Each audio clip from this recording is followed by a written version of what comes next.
Fatal Fury.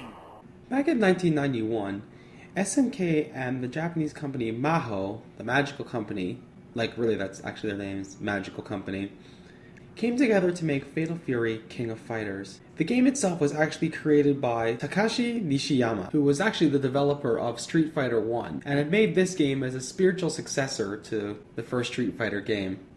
The game was released in 91 when fighting games really weren't a thing just yet, and they were just starting to take off. It was released the same year as Street Fighter 2 as well as King of the Monsters. I really couldn't find any other fighting games that were released at the time. The game featured a 3-button system, which consisted of a kick, a punch, and a throw button. And what makes this one different from a lot of other fighters is that the Fatal Fury games all have a 2-line system. Basically, you can fight in the foreground or the background. However, you're not able to control if you can move into the foreground or the background in this version of the game. Only the computer can move freely between the background and the foreground, and you can knock them out of the background, or you can jump into the background if they're in the background, but you can't head there yourself. There's 3 playable characters you can use in this game, which are Terry, Joe, and Andy. I wasn't really a fan of the fact there's only 3 characters you can play as in this game, but it's the first in the series, so I can give it a little bit of forgiveness. There's also 8 computer-controlled characters, including Duck King, Richard Meyer, Michael Max, Tung Fu Rue, Hua Jai, Raiden, Billy Kane, and the final boss, Geese Howard. When you start off the single-player mode, you pick either Duck King, Richard Meyer, Michael Max, or Tung Fu Rue to fight, and the game goes on from there.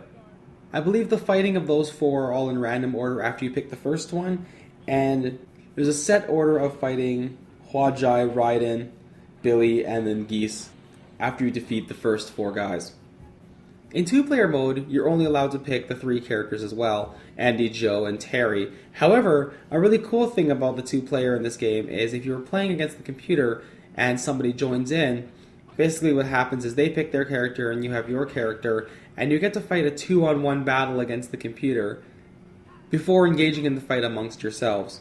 Another cool thing about this game is there's also a bonus stage where you get to arm wrestle a guy, and your strength is determined by how fast you can mash the buttons. I think it's kind of a neat addition and a good distraction from the general fighting in the game. It'll just score you some extra points if points are something you actually care about. I found there was quite a few problems with this game, however, due to this game having a very limited roster of only 3 characters, and the game system having what I like to call a one-hit system. Basically, you can't really combo or chain attacks together, so you can do a jump attack and sometimes the computer will recover before you even do and will hit you or throw you because the way the invincibility works in this game. Another huge problem with this game is the difficulty.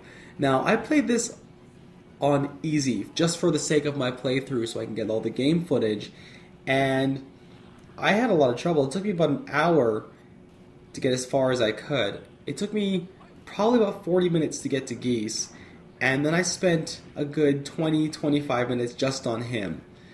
And I honestly fought Geese Howard 38 times. 38 on easy. And I couldn't beat him once. The main problem I find with the computer and the bosses in this game is that there's a lot of unavoidable attacks, which work in certain kinds of games, but not in fighting games. It makes it very unfair and stacked in the computer's favor. The game also suffers from horribly forgettable music. The only good songs really in this game is Raiden's theme isn't too bad, and Geese Howard's theme is probably the best in the entire game.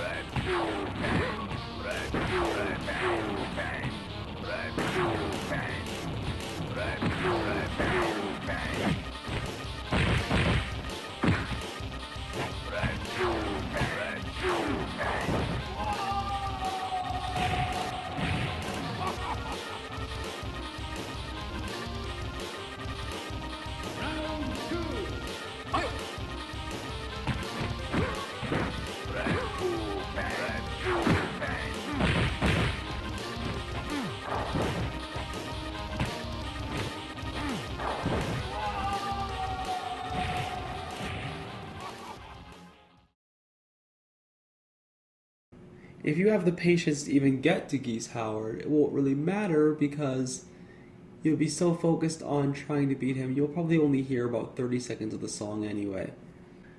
But overall, I'm going to have to give Fatal Fury, the King of Fighters, a 3 out of 10. I'm not going to base it off of for its time, because Street Fighter 2 is around the same time, and Street Fighter 2 is a much better game.